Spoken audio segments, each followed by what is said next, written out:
Assalamualaikum warahmatullahi wabarakatuh. Anak-anak, berikut adalah latihan ujian sekolah untuk tahun ajaran 2020-2021 kelas 6 Sekolah Dasar Sekolah Indonesia Kuala Lumpur. Apakah kalian sudah siap? Mari kita berangkat. Pada gambar berikut, ada gambar cicak yang ekornya akan terputus secara otomatis ketika cicak merasa terancam. Nah, karena Tuhan kepada cicak seperti ini dinamakan apa? Jawabannya adalah autotomi ya. Jawabannya adalah autotomi. Apa sih kalau yang mimikri? Mimikri adalah karena Tuhan kepada bunglon sehingga dapat berubah warna sesuai tempatnya. Kemudian kalau ekolokasi ini adalah karena Tuhan kepada kelelawar sehingga kelelawar bisa mendeteksi jarak mangsa dari dirinya. Nah, kalau yang autotomi tadi ini ya. Kemudian hibernasi itu adalah tidur panjang, biasanya pada beruang atau tupai pada musim dingin. Nah, pada soal kedua, ini ada gambar arbai. Kita lihat di sini ada akar yang saling bersambungan. Nah, ini disebutnya adalah geragi. Geragi atau stolon. Perkembangbiakan ini termasuk perkembangbiakan secara vegetatif atau tak kawin. Ada juga perkembangbiakan yang lain untuk vegetatif, yaitu tunas, misalnya pada pisang, spora pada lumut, kemudian pada tumbuhan paku juga, kemudian akar rizoma, kemudian geragi atau stolon pada suketeki, umbi batang pada kentang, jadi kentang ini umbi batang ya, bukan umbi akar, umbi lapis pada bawang merah, kemudian singkong umbi akar. Nah, selanjutnya ayam berkembang biak dengan cara bertelur. Nah, bertelur ini nama lainnya adalah ovipar. Hewan yang bertelur disebut ovipar. Ciri-ciri ovipar masih ingat? Ciri ovipar badannya adalah berbulu. Itu kalau untuk bangsa burung. Jadi kita lihat di sini berdaun telinga? Tidak, kalau yang berdaun telinga adalah mamalia. Vivipar ya, tidak menyusui anaknya, memiliki rambut, kelenjar susu. Jadi yang benar adalah ini. Jadi ciri A, C, D adalah ciri pada vivipar. Contoh hewan ovipar ada ular, ada kura-kura, bebek, ayam, kadal, buaya, platypus, dan burung hantu. Yang perlu kalian ketahui, sebagian ular ada juga yang ovovivipar. Nah, di sini diminta mencari pasangan antara tumbuhan dan manfaatnya dalam tabel. Jika dalam satu baris ini benar, maka kita pilih. Kalau beringin, tanaman hias bukan bunga ya. Ini bukan. Melati bukan, karena dia diambil bunganya. Belimbing buahnya untuk obat. Kelapa sawit getahnya bukan. Jadi yang benar adalah ini untuk obat, yaitu obat sariawan, vitamin C ya. Kemudian bahan untuk fotosintesis yang dibantu oleh sinar matahari. Nah, kita lihat di sini bahannya adalah air dan mineral, kemudian karbon dioksida. Ini ada panah masuk, ini artinya masuk, diperlukan. Tapi kalau yang dikeluarkan, panah keluar ini artinya dihasilkan. Jadi bahan yang diperlukan adalah air dan karbon dioksida. Adapun yang dihasilkan ini adalah oksigen dan glukosa. Glukosa ini nanti kalau dia berombongan, dia akan menjadi karbohidrat. Nah, pertanyaan selanjutnya, cagar alam. Nah, karena di alam itu ada hewan dan tumbuhan, maka kita pilih di sini yang dia melindungi hewan dan tumbuhan. Dari contoh di sini, kalau Swaka Marga Satwa, satwa adalah hewan. Taman safari juga hewan. Nah, taman nasional, ini taman nasional jawabannya ya. Oke, selanjutnya yang disebut tulang hasta. Tulang hasta itu yang lurusnya jari kelingking. Nah, maka jawabannya adalah nomor 3. Kalau nomor 1 ini tulang selangka. Ini selangka. Kalau yang nomor 2 lengan atas. Kalau yang nomor 4 adalah jari. Yang nomor 1 ini selangka, nomor 2-nya lengan atas, nomor 4-nya adalah ruas jari. Nah, pada lengan di atas terdapat sendi. Nah, ini bergeraknya satu arah. Maka di sini jawabannya adalah sendi engsel. Kalau ini dianggap dua arah, maka ini tangannya bisa ke arah bawah. Jadi ini adalah satu arah ya. Kalau sendi putar ini di leher, kalau sendi pelana ini ada di antara ibu jari dan telapak tangan, sendi peluru ini ada di pangkal paha dan di pangkal lengan atas. Ini adalah gambar lidah. Di sini yang diminta adalah rasa manis. Rasa manis secara umum, rata-rata orang manis itu berada di ujung secara umum ya. Jawabannya ada di 4. Kalau di sini asin, secara umum rata-rata asin. Kalau nomor 2 asam. Kalau yang nomor 1 itu adalah pahit. Ini secara umum. Tetapi beberapa orang memiliki kepekaan rasa yang berbeda. Sehingga biasanya terjadi kesulitan ketika membeli makanan instan. Kemudian pada soal ini adalah fase ekspirasi karena panahnya keluar. Maka kalau keluar otomatis harus mengempis. Nah, kita lihat. Ini mengempisnya benar, tapi ini udaranya masuk, ini salah. Kemudian udara keluar, rongga dada mengembang, ini yang salah. Kemudian diafragma mengendur, udara masuk. Kalau udara masuk itu seharusnya ini adalah kontraksi. Ini seharusnya kontraksi. Jadi kalau relaksasi udaranya keluar. Jadi jawabannya adalah yang D. Kita lihat. Ini adalah menarik nafas atau inspirasi, ini adalah mengeluarkan nafas. Dan jadi pada proses pernafasan itu terjadi kontraksi jika udara masuk dan relaksasi jika udara keluar. Nah, pada nomor 11, yang diminta adalah nomor 3. Nomor 3 ini adalah usus halus. Usus halus fungsinya adalah menyerap sari-sari makanan.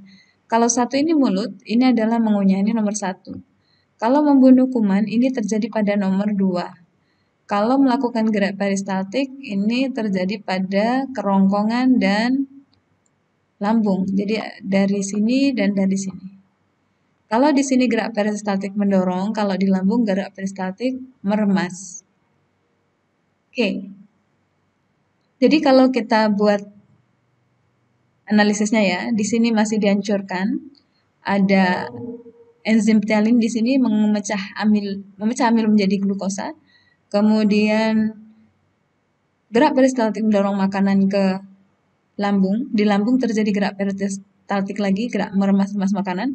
Di sana ada HCl, ada pepsin dan renin.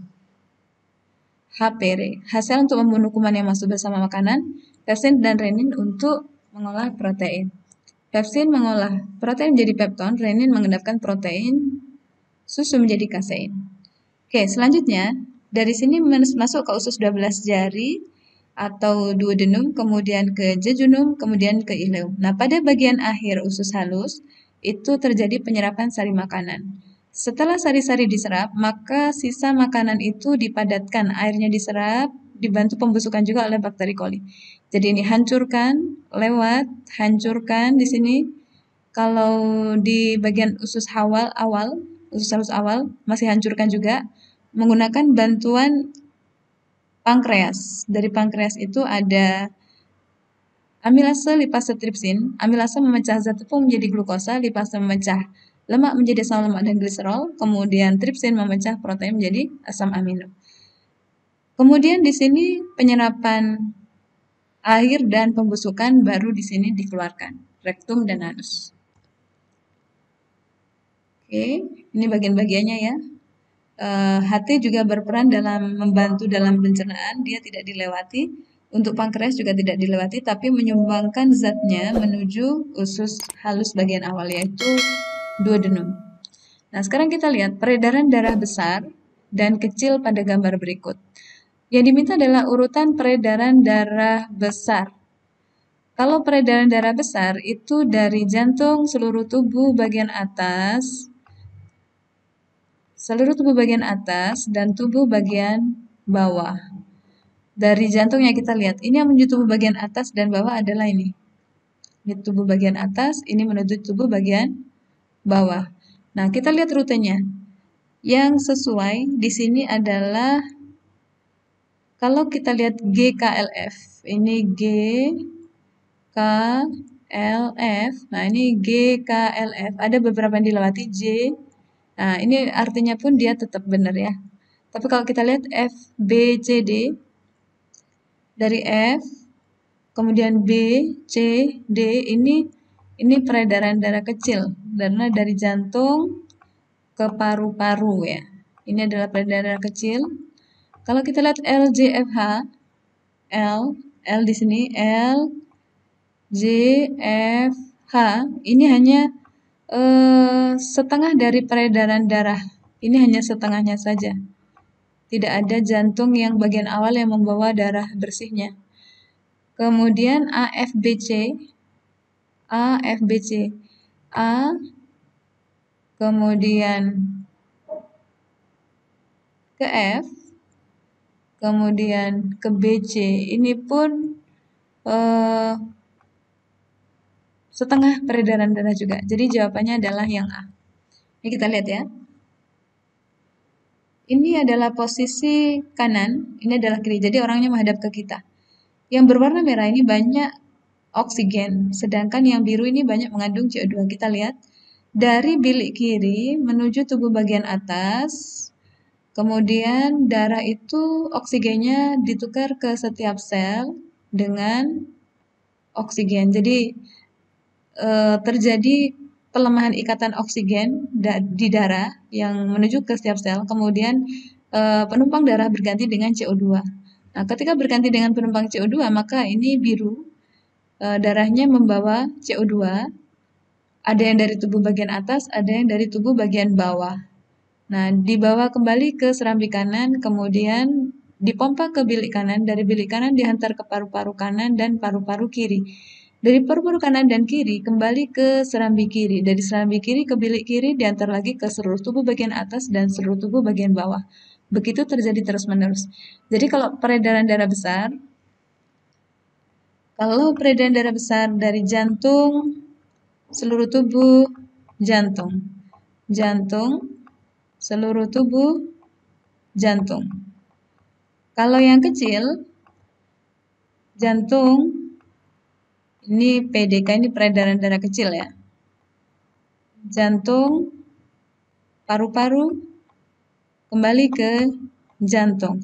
Tapi bagian jantungnya berbeda. Kalau peredaran darah besar, jantungnya dari bilik kiri, kemudian ke seluruh tubuh atas bawah, kemudian, ini jantung. Kemudian kembali ke bilik kiri seluruh tubuh serambi kanan. Nah, ke serambi kanan. Dari serambi kanan dia akan ke bilik kanan. Kemudian dari bilik kanan ke paru-paru, dari paru-paru kembali ke jantung lagi serambi kiri. Serambi kiri di sini. Jadi yang kecil itu dari sini, dari jantung, kemudian ke paru-paru, paru-paru kanan dan paru-paru kiri. Nah, kemudian ke serambi kiri. Kalau yang peredaran darah besar dari bilik kiri ke tubuh atas, kemudian ke tubuh bawah. Oke. Di sini fungsi batang, kita lihat. Fungsi batang. Kalau bernafas ini daun. Kalau tempat tumbuhnya bunga dan buah, nah ini menyerap, ini adalah akar. Jadi jawabannya adalah 1 dan 3. 1 dan 3 ya. Kemudian, ini kita lihat animasinya. Jadi di dalam batang itu ada semacam pipa-pipa gitu. Di sini airnya berjalan atau transport ya dari akar menuju ke daun melewati batang. Oke, selanjutnya, penyakit AIDS merupakan jenis penyakit yang menular. Salah satu cara mencegahnya adalah tidak berteman dengan penderita. Nah, ini berteman masih boleh ya, ketika tidak ada kontak fisik yang misalnya ada luka gitu, masih boleh. Nah, jadi semeja makan pun masih bisa. Yang dilakukan adalah ini. Kalau misalnya seorang dokter, maka menggunakan suntik yang masih steril. Simbiosis mutualisme. Kalau mutualisme itu berarti sama-sama untung atau plus-plus. Nah, dari sini contohnya adalah lebah dan bunga. Kalau anggrek dan pohon, ini komensalisme. Satu untung, satu netral. Kalau tali putri dan tumbuhan pagar, ini simbiosis parasitisme. Satu untung, satu rugi. Ini juga gitu, parasitisme, satu untung, satu rugi. Oke, alur rantai makanan yang benar itu diawali dengan produsen. Jadi ini salah. Kita lihat, belalang dimakan ular atau dimakan katak. Seharusnya dimakan katak dulu ya. Oke, jadi jawabannya D. Kemudian di sini musang berperan. Kita lihat ini adalah produsen, konsumen 1, konsumen 2. Jawabannya adalah C. Jadi produsen itu adalah tumbuhannya yang berfotosintesis, konsumen 1 adalah yang mengkonsumsi produsen, konsumen 2 yang mengkonsumsi konsumen 1, konsumen 3 yang mengkonsumsi konsumen 2. Nah, untuk pengurai itu bisa cacing, bisa bakteri, bisa lagi jamur. Cacing, bakteri, jamur. Kalau virus tidak bisa menyerang benda mati. Kalau virus menyerang makhluk hidup, hewan, tumbuhan, maupun manusia. Oke, dari gambar burung berikut, ini adalah burung pemakan serangga ya. Kalau penghisap madu biasanya panjang, kalau biji-bijinya dia agak bentuknya agak bulat gitu. Kalau daging dia runcing. Kita lihat gambarnya. Nah, ini kalau kita lihat mirip dengan ini ya. Jadi dia pemakan serangga. Kalau memakan biji ini untuk memecah biji ini ya. Kalau yang nektar ini untuk kolibri. Kalau ini biasanya untuk mencari ikan. Jadi Tuhan memberikan karunia kepada hewan-hewan ini sesuai dengan makanannya. Beruntung juga kita bentuk mulut kita tidak sesuai dengan hobi kita ya. Oke, kita lanjut. Peristiwa menyublim. Menyublim adalah dari padat menjadi gas. Kita lihat ini mencair. Ini menyublim, oke. Kabut di gunungan ini adalah proses mengembun atau kondensasi. Basah menjadi kering ini adalah menguap. Selanjutnya, ketika terancam, hewan ini menggunakan tinta. Ya, mengeluarkan tinta untuk melebihi musuhnya. Mirip dengan kegiatan yang memanfaatkan perubahan wujud benda cair menjadi padat, cair menjadi padat. Ini adalah air dalam freezer. Kalau mentega dipanaskan mencair atau melting, ini juga melting, ini bukan juga. Ini adalah proses kondensasi. Berkumpulnya uap air menjadi titik-titik air. Besi yang ditempatkan di tempat yang lembab akan mengalami perkaratan. Jadi besi kalau terkena oksigen itu akan mudah berkarat, apalagi kondisi lembab karena di air sendiri pun mengandung oksigen. Oke, kita lanjutkan. Jenis perpindahan panas ketika memegang panci yang dipanaskan itu adalah konduksi. Konduksi ini perpindahan panasnya tidak disertai oleh perpindahan zatnya. Jadi yang berpindah hanya kalornya saja. Kalau konveksi yang berpindah adalah zatnya juga. Misalnya air. Kalau radiasi adalah pancaran, contohnya adalah sinar matahari yang sampai ke bumi ya. Oke, sekarang kita lihat masih perubahan wujud. Di sini kalau menyerap kalor artinya jarak partikel itu semakin jauh. Kita lihat yang jarak partikel semakin jauh adalah cair menjadi gas. Kemudian dari padat menjadi gas. Kemudian semakin jauh lagi adalah dari padat menjadi cair. Ini adalah yang menyerap panas. Nah, kalau yang nomor 5, 4, dan 2 ini adalah melepas panas karena semakin berdekatan. Jadi jawabannya adalah 1, 3, 6. Jadi di sini kita bisa pilih 1 dan 6. Kemudian ini adalah kabel. Di dalam kabel berisi tembaga. Berisi tembaga untuk konduktor yang bagus menghantarkan listrik. Kalau besi tidak digunakan karena dia mudah berkarat. Oke, ini adalah gambar panel surya. Gambar panel surya ini akan mengubah energi cahaya menjadi energi listrik. Jadi sumber yang melimpah ya, terutama di daerah tropis yang mendapatkan sinar matahari sepanjang tahun. Kelebihannya adalah tidak ada polusi karbon dioksida yang dihasilkan, tapi biasanya penyediaan panel surya ini cukup mahal. Nah, di sini kita lihat sifat cahaya yang di sini, kita lihat pensil ini berada pada dua medium yang berbeda, ada di udara dan di air. Ketika melewati medium yang berbeda ini, maka cahaya akan dibelokkan. Kita melihat pensil ini patah itu akibat membelokkan cahaya, dibelokkan atau dibiaskan. Kemudian kita lihat di sini yang bersifat konduktor. Konduktor berarti bisa menghantarkan panas. Jawabannya adalah besi dan garpu. Ini garpunya berarti garpu logam ya. Jawabannya adalah 1 dan 4. Nah, untuk kain katun dan pensil ini adalah isolator. Apabila lampu C diputus, lampu C diputus, ini yang seri, ini nanti akan mati. Maka kalau C diputus, ini yang tetap menyala adalah ABGH. ABGH. Ya, jadi kalau seri itu dia putus satu nanti mati semua. Tapi yang secara paralel, maka tidak. Cara membuat magnet yang digosokkan adalah yang D. Kalau ini adalah induksi, kalau ini juga induksi, yang ini adalah elektromagnetik. Benda-benda yang bekerja menggunakan gaya pegas di sini adalah ketapel dan panah, ya. Ketapel dan panah. Kita lanjutkan. Benda yang memiliki bentuk dan volume berubah. Bentuk dan volume berubah berarti dia gas. Jawabannya adalah 3. Jawabannya adalah 3. Kalau 1, ini bentuk dan volume tetap.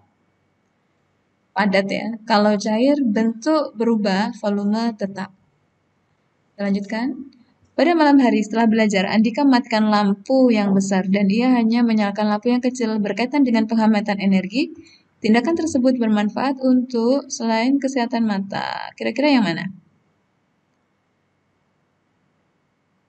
Menggunakan energi listrik ya. Hemat menggunakan energi listrik. Nah, selain mendapatkan manfaat kesehatan mata, memudahkan tidur, menyehatkan juga bagi badan. Ada penelitian yang menyatakan bahwa dengan mematikan lampu itu meminimalkan terjadinya resiko kanker. Jadi sunnah Rasul, tidur di dalam gelap saat malam hari itu membawa manfaat juga bagi kita. Jenis sumber daya alam dari tumbuhan purba yang telah mati berjuta-juta tahun dan banyak digunakan sebagai bahan bakar untuk keperluan industri dan rumah tangga adalah batu bara. Kalau minyak bumi dari apa? Ini dari fosil. Kalau ini dari fosil ya, bahan bakar fosil. Kita lanjutkan. Waktu bumi untuk mengelilingi matahari satu kali ini adalah revolusi. Revolusi itu adalah 1 tahun. 1 tahun berapa? 365 hari. Oke, ini menggunakan kalender Masehi. Kalau kalender Hijriah biasanya selisih 11 hari. Ya, rotasi, selain berotasi, bumi juga berevolusi terhadap matahari. Baik, kita lanjutkan. Kegiatan ini menyebabkan tentu saja tidak produktif ya, air tanah tetap tidak, kemudian erosi iya, suplai karbon dioksida berkurang. Jawabannya adalah erosi. Suplai karbon dioksida seharusnya suplai oksigen yang berkurang. Jadi jawabannya adalah erosi. Jadi longsor. Nanti ketersediaan air juga akan berkurang. Urutan planet dari yang terdekat matahari adalah, nah kita lihat, Merkurius, Venus, Bumi, Mars, Jupiter, Saturnus, Uranus, Neptunus. Kita lihat Merkurius, Bumi, salah. Merkurius, Venus, Bumi, Mars. Jawabannya ini ya, yang D. Oke. 38. Pengaruh rotasi. Rotasi adalah perputaran bumi pada porosnya. Ini berarti dalam jangka dekat harian. Nah, adanya siang dan malam dan perbedaan waktu. Kalau di Indonesia ada 3 daerah waktu ya. Jadi, kalau ini adalah dampak revolusi perputaran bumi mengelilingi matahari, itu jangka panjang musim karena dia kecondongan bumi yang seperti ini nanti akan menjadikan bumi mendapatkan intensitas cahaya yang berbeda. Kalau rotasi ini gerakan harian yang menyebabkan kita ada siang dan malam, kemudian ada perbedaan waktu di beberapa daerah. Oke, dari gambar ini menunjukkan gambar apa? Nah, kita lihat ini kondisi yang malam, bulannya tidak terang lagi karena terhalang oleh bayang-bayang bumi. Ini adalah gerhana bulan. Kita lihat, bulan ketika memasuki bayang-bayang bumi ini terjadi gerhana. Nah, saat lurus ini terjadi gerhana bulan total. Sebagian, kemudian bulan nampak lagi. Nah, ini disebut gerhana bulan. Kita lihat waktunya agak lama ya. Tetapi kalau bulan posisinya di sini menghalangi cahaya matahari bagi bumi yang siang, maka disebut gerhana matahari. Nih, animasinya. Oke, kita lanjutkan. Masa peralihan anak-anak ke remaja merupakan kejadian alami. Masa ini dikenal dengan masa pubertas, ditandai ciri fisik dan psikis. Fisik adalah bentuk-bentuk yang bisa kita lihat ya, atau kondisi yang bisa kita amati. Kalau psikis adalah kejiwaan.